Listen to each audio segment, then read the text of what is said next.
केंद्र में यूपीए की सरकार आई मनमोहन सिंह जी की, और उन्होंने 8 साल पर ही ये पैकेज विड्रॉ कर लिया ऑन द 8th ईयर। ये जहां पड़े संतन के पांव, जहां जहां वहां हुआ बंटाधार। तो ये जहां जहां इनके फुटप्रिंट्स हैं वो इस बात को बताते हैं। अब आप उठाइए अटल टनल, 2002 में इसका शिलान्यास हुआ। शिलान्यास अटल बिहारी वाजपेयी जी ने किया। 2004 में यूपीए की सरकार आ गई। 2004 से 2014 तक सारा प्रोजेक्ट कदम ताल करता रहा। And it was only after 2014 that war footing पे Modi ji took the work। और कल मैंने आपको बताया था कि अटल जी ने मेरे सामने कहा था, वो पत्थर मेरे सामने, मेरे दिल पर पत्थर है। यानी he felt it was his emotional dream। उनको इतना लगाव था हिमाचल से कि एक व्यक्ति प्रधानमंत्री न रहने के बाद भी आकर के पूछता है कि उसका टर्मिनल का काम चल रहा है कि नहीं चल रहा है, और फिर कहा वो पत्थर मेरे ऊपर, दिल पर पत्थर है। उसको भी फिर से अमली जामा पहनाने का काम नरेंद्र मोदी जी ने किया। ये मैं आपको बताना चाहता हूं। इसलिए चाहे कोई किसी भी तरीके से हम देखें, भारतीय अब डेवलपमेंट की दृष्टि से अगर हम देखेंगे तो अभी हाइड्रो इलेक्ट्रिसिटी में Kol dam BJP, Luhri stage 1 stage 2 BJP.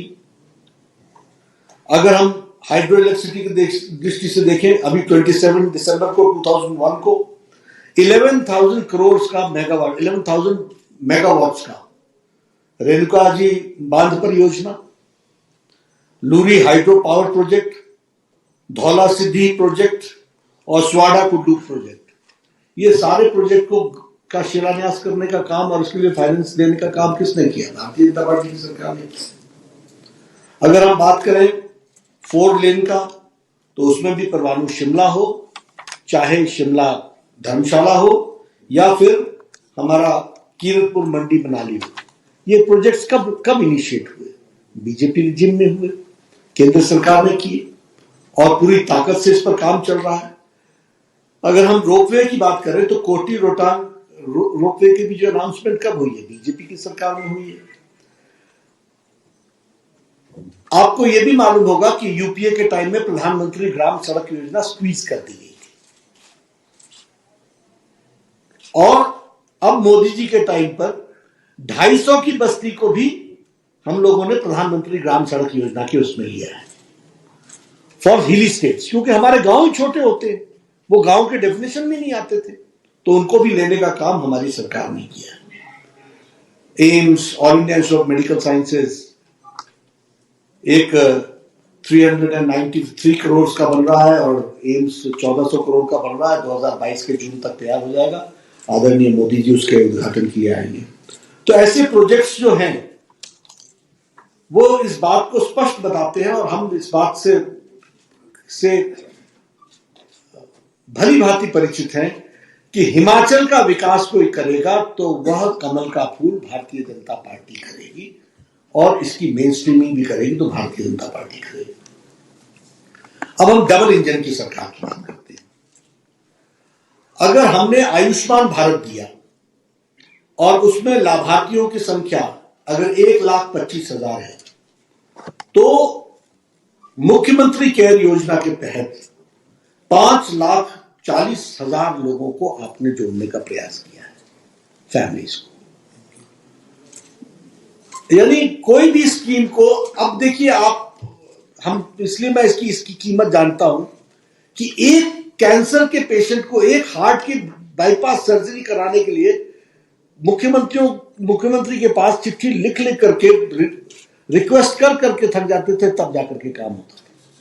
और आज 5 लाख लोग, 5 लाख परिवार, 1,25,000 लोग ऐसे जोड़ रहे हैं जैसे कि मतलब, और कितना है हेल्थ कवर? 5 लाख रुपीस। और हेल्थ कवर क्या है? Year two year basis. अगर जगत प्रकाश को आपने 2022 में दिया तो 2023 में फिर से रिन्यूअल में हमको 5 लाख रुपीस हमारा इंश्योर्ड होंगे, इस बात को हमको इसमें से समझने की जरूरत है। उसी तरीके से अगर हम देखें तो ये मुख्यमंत्री सहारा योजना में लगभग 18,000 patients have been registered. Ujjwala योजना में अगर हमने 1,37,000 लोगों को जोड़ा तो उसी में मुख्यमंत्री गृहिणी योजना ने 3,25,000 लोगों को और जोड़ा, ताकि कोई भी उज्ज्वला योजना की स्कीम से वंचित न रह जाए। मैंने कल भी बताया था कि प्रधानमंत्री ग्राम सड़क योजना में 6,384 किलोमीटर की सड़क बनी 5 ईयर्स के दौरान। This is not a joke, यह कोई आसान काम नहीं है। आप लोग जानते हैं हिमाचल प्रदेश में फॉरेस्ट क्लियरेंस, इतनी क्लियरेंसेस के बाद सड़क बनती है, और इतने गांव को जोड़ने का काम जो हुआ है वह इस बात को बताता है कि एक तरीके से विकास के लिए एक नई कहानी लिखी गई। यहां मैं आज कुछ शिमला के बारे में जरूर चर्चा करना चाहूंगा। जब हम स्मार्ट सिटी की बात करते हैं, अब इसमें भी आप देख लीजिए, स्मार्ट सिटी में the concept is that maximum to the tune of, जिस कैटेगरी में शिमला और हिमाचल प्रदेश धर्मशाला आते हैं, उस कैटेगरी में you will be given a fund to the tune of 500 crores and with a matching grant of 500 crores from the state government. It's a 50-50 project. But special consideration has been kept for Himachal Pradesh.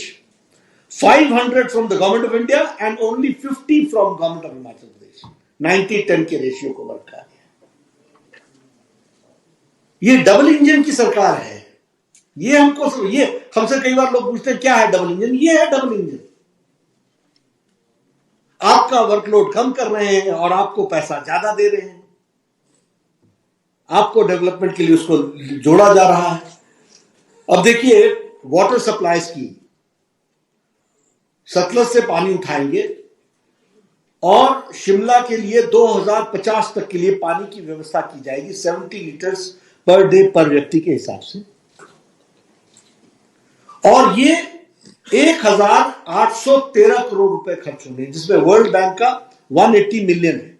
1,200 crore के आसपास का क्यों बात है, जितना ही है 1,200 करोड़ रुपए world bank से हमको मिलेगा और बाकी गवर्नमेंट ऑफ इंडिया देगी। और वर्ल्ड बैंक को भी जो श्योरिटी है वो श्योरिटी गवर्नमेंट ऑफ इंडिया की है, उन्होंने हमको ये प्रोवाइड किया है।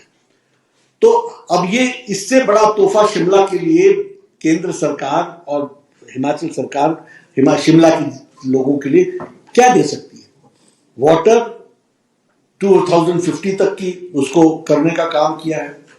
अगर मैं सुपर स्पेशलिटी ब्लॉक की बात करूं, आज वो फाइनल स्टेज में है, स्टाफ ऑफ वहां पर लगा दिए गए हैं, चमियाना में बन करके तैयार है। मैं चाहूंगा भारद्वाज जी एक बार सभी मीडिया वालों को वहां राउंड जरूर लगाएं, देखें। स्टेट ऑफ आर्ट का काम हुआ है और उस पर मैं ही स्वास्थ्य मंत्री था और 263 करोड़ रुपए खर्च किए गए, 263 crore rupees. I was the health minister when I give this. और उसका शिलान्यास भी मैं करने आया था, मेरे साथ लेट वीरभद्र सिंह जी थे। लेकिन ये केंद्र सरकार का कंट्रीब्यूशन मैं आपको गिना रहा हूं। उसी तरीके से ट्रॉमा सेंटर, अब ट्रॉमा सेंटर एक नहीं 9 ट्रॉमा सेंटर दिए हमने। और यहां शिमला वाला जो ट्रॉमा सेंटर है उसमें हम 30.90 करोड़ खर्च कर रहे हैं, मतलब 31 करोड़ रुपए, 31 crore rupees, 31 crore 90 lakhs, it amounts to 31 crore, 10 lakh ही कम है उसमें। तो ये हमने ट्रॉमा सेंटर के लिए, और उसकी भी बिल्डिंग फाइनल स्टेज पर तैयार है। उसी तरीके से हम देखें अगर कि कैंसर सेंटर की मैंने आपसे बात की, कैंसर सेंटर पर हमारा 14 करोड़ 65 लाख रुपए खर्च करके वो भी एक फाइनल स्टेज पर पहुंच करके तैयार है। इस तरीके से काम हुआ है। मैंने आपके सामने स्मार्ट सिटी के बारे में बताया है कि 500 करोड़ सेक्टर देगा और 50 करोड़ सिर्फ आपको देना है, बाकी उसके प्रोजेक्ट्स बन रहे हैं। अभी जो पार्किंग की बात मैंने कल की, ऑडिटोरियम के सामने आईजीएमसी में 700 का पार्किंग की व्यवस्था की जा रही है और उसी तरीके से विकास नगर में 400 की पार्किंग की व्यवस्था की जा रही है। और दोनों जगह यहां पर तो लक्कड़ बाजार में लिफ्ट लग रहा है और एस्केलेटर लग रहे हैं जो रिच तक आपको सीधे ले जाएंगे, और विकास नगर में आपको लिफ्ट से from the parking space to the main road, और मेन रोड से ऊपर फिर वो ब्रिज बना करके आप उसको कनेक्ट करेंगे। इस तरीके की स्थिति बन रही है। एक अभी नया प्रोजेक्ट हम लोगों ने लिया है और वो भी अब अकॉम्प्लिशमेंट के स्टेज पर आएगा, वो है रेलवे का।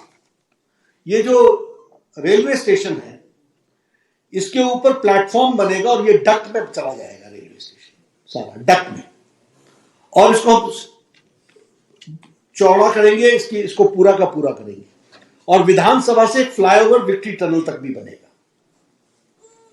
ये सारा प्रोजेक्ट की स्कीम को कॉन्सेप्चुलाइज किया था, उसकी ओके कराई है, और रेलवेज के साथ अब मिलकर के इस काम को भी पूरा किया जा रहा है। विक्ट्री टनल तक फ्लाईओवर बनेगा और रेलवे स्टेशन जो है सारे का सारा उसके ऊपर पिलर्स पर फ्लैट करके, और नीचे डक्ट में रेलवे स्टेशन चला जाएगा, ऊपर फ्लैट करके सड़क चौड़ी कर दी जाएगी।